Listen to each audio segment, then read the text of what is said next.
Just recently, I beat Super Metroid for the first time, and while I came to understand why it's revered as one of the greatest video games ever made, it was also a wildly frustrating experience, mostly because of obtuse world design and a total lack of direction. Prince of Persia: The Lost Crown is obviously nowhere near Metroid's level of quality and innovation, but it is a refreshing and shockingly approachable take on the genre. It's very much in line with modern indie titles such as Hollow Knight and Ori in the sense that it incorporates elements like fast travel, upgrade shops, and the ability to expand your map, making the world easier to traverse. I played through Hollow Knight in both Ori games though, and with all three of them I found myself looking up a walkthrough at some point or another. That was not the case in The Lost Crown, mostly because the player is given objectives directly, and the world is pretty condensed. In turn, it swaps out aimless wandering for much more organic forms of difficulty.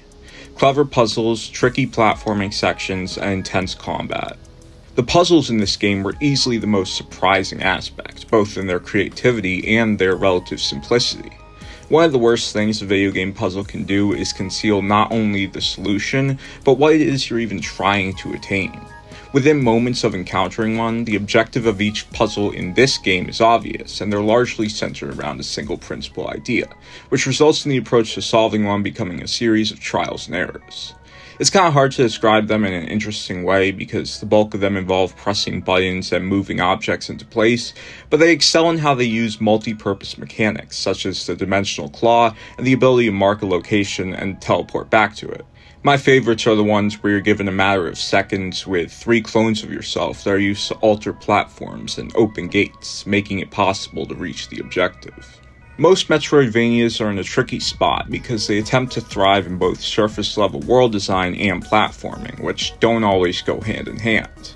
The designers of The Lost Crown work around this by making the entire world feel like a string of trials and booby traps that were built by ancient gods or civilizations. However, there's also some more skillfully integrated platforms such as tree branches, gravity-defying jellyfish, and wooden planks, and all different sorts of environmental ruins that elevate the atmosphere. It's really the movement that ties it all together, though.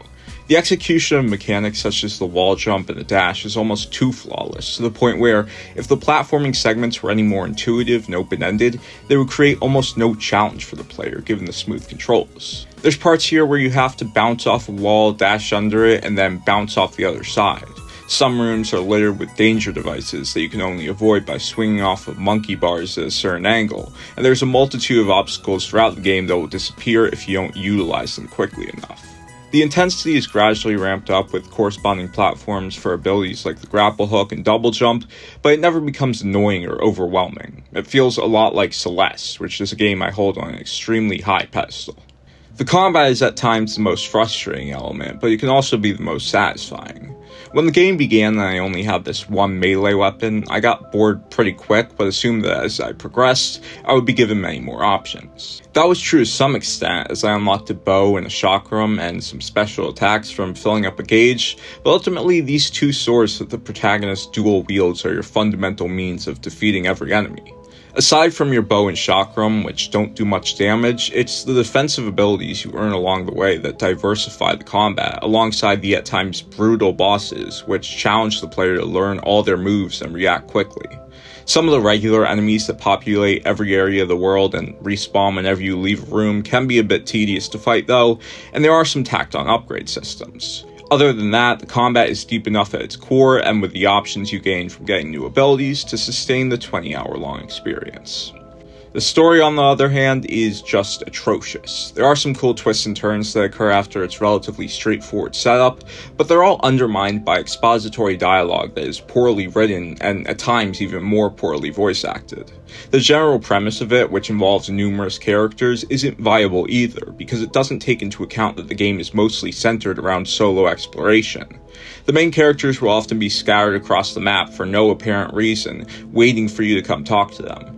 Furthermore, many of the key moments of characterization and attempted emotional highs here feel inorganic and unearned due to a lack of development. In these instances, it's like the writers are trying to pretend that this game is 90% story and 10% gameplay, rather than the other way around. The only redeeming quality I can attribute to the story is that most of it incorporates real Persian history and mythology.